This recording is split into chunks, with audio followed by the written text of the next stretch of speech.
Hello, and welcome to this explainer. Okay, let's dive into this. We're tackling a topic today that is literally driving the future of transportation right now: E20 fuel and ethanol blending. We're going to unpack exactly what this means for you, your wallet, and, the world around us. Seriously, have you noticed those new fuel labels popping up at petrol pumps lately? You pull in to fill up your tank, reach for the nozzle, and boom, there it is, a bright new sticker that says E20. But what does it actually mean for your car? Is it cheaper? Is it safe for your engine? Or are you accidentally going to ruin your vehicle? It's just a tiny sticker, right? But it represents a massive, game-changing shift in how we power our daily commutes. So, here's our roadmap for today. First, what is E20 fuel? Second, why make the switch? Third, benefits and potential drawbacks. Fourth, is your car compatible? And finally, practical tips for drivers. Let's kick things off with Section 1. What is E20 fuel? Understanding the basics of ethanol blending. To really peel back the layer on that E20 sticker, we first have to understand ethanol. So what is it? Well, ethanol is simply a renewable biofuel. Unlike crude oil, which, we pump out of the ground after it's been sitting there for literally millions of years, ethanol is actually made from plant materials. We call this biomass. We're talking about everyday crops grown by farmers, things like sugarcane, maize, and corn grain. It's essentially an alcohol that burns incredibly clean. And the best part, because we can just plant more crops every single year, it's a completely renewable resource. And this brilliantly illustrates what it means when they're combined. The E stands for ethanol, and the 20 stands for the percentage. Basically, E20 fuel is a precise chemical mix of 20% ethanol and 80% traditional petrol. Now, you might have actually been driving on E5 or E10 in the past without even realizing it, but shifting to a 20% blend, that's a pretty significant jump, and it actually changes the chemical properties of the fuel moving through your vehicle. Moving on to Section 2. Why make the switch? The big picture goals. So, if traditional petrol has worked just fine for over a century, why are governments all over the world, and particularly in India, pushing so incredibly hard for ethanol blending?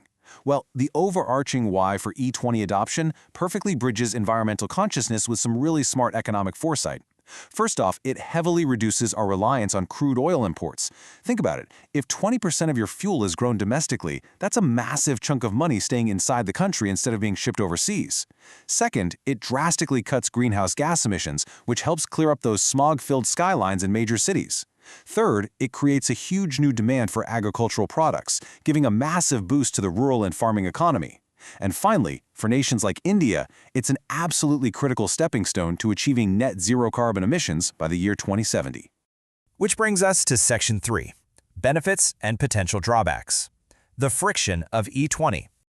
Innovation always comes with a bit of friction, and we really have to look at the trade-offs neutrally here. On the environmental side, the wins are honestly massive. E20 offers a much cleaner combustion. In fact, studies show it can reduce carbon monoxide emissions by up to 50% and hydrocarbon emissions by nearly 20%. Plus, like we said, it's completely renewable. But on the other side of the table, we do have some mechanical concerns. Ethanol naturally absorbs moisture from the air. It actually has a lower energy content than pure petrol, and because of its specific chemical makeup, it can potentially cause corrosion in certain engine parts. To really understand that corrosion risk, we need to learn a quick new word: hygroscopic. Ethanol is hygroscopic. That simply means it has a natural tendency to absorb moisture directly out of the air, almost like a giant sponge. If a vehicle just sits idle for too long, this absorbed water can actually separate from the petrol and settle right at the bottom of your fuel tank. And it's this water-ethanol mix that attacks metal parts and causes rust in fuel lines. And here's another really crucial data point: 5 to 10%. That number represents the estimated drop in mileage you might experience when using E20 fuel. Why does that happen? Well, pure ethanol contains about 30% less energy per gallon than pure petrol. So because you're replacing 20% of your highly energy-dense petrol with slightly less energy-dense ethanol, your engine just has to burn a little bit more of it to go the exact same distance.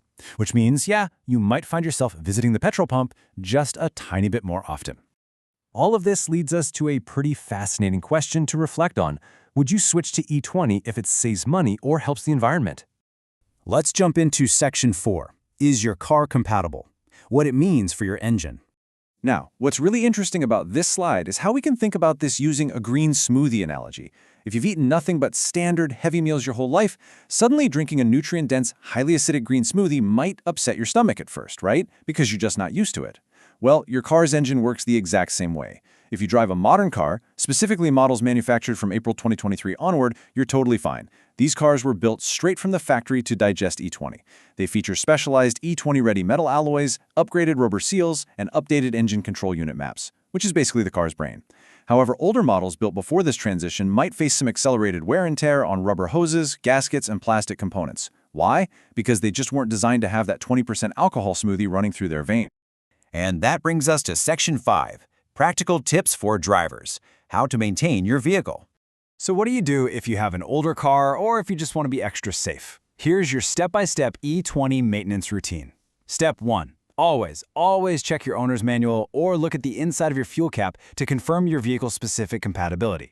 Step 2. Do not leave your car sitting around with a full tank of E20 for months at a time. Remember that hygroscopic nature we talked about? The longer it sits, the more moisture it absorbs. Step 3. Monitor your engine oil levels frequently. Ethanol can sometimes dilute engine oil over time, which kind of reduces its lubricating power. And Step 4. Consider using fuel additives.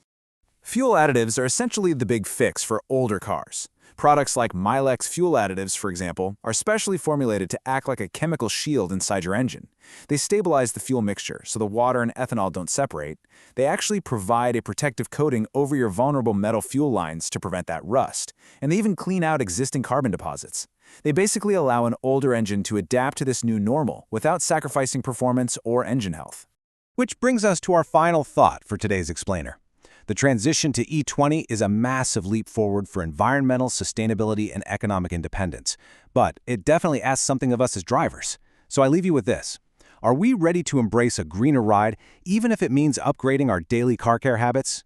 It's a relatively small change in how we maintain our vehicles, but it has an absolutely massive impact on the air we breathe and the future of our mobility. Like, share, and subscribe for more simple explanations on topics that matter to you.